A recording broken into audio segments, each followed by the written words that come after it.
پدیده سکولاریسم و شناخت آن.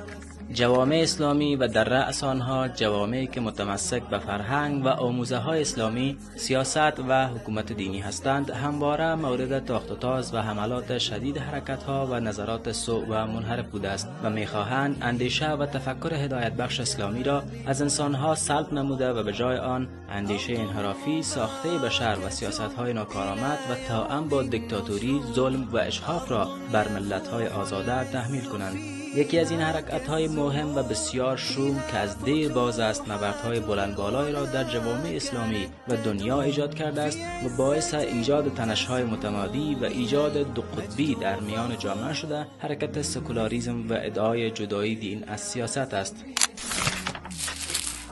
سکولاریسم و طرفداران این اندیشه با ادعای خالص سازی سیاست و شیوه حکمرانی از آموزه های دینی و معنوی و لازمی جلوه دادن این مورد تلاش کردند تا نیاز به دین و معنویات را در تشکیل حکومت بسیار ناچیز و کمرنگ معرفی کنند.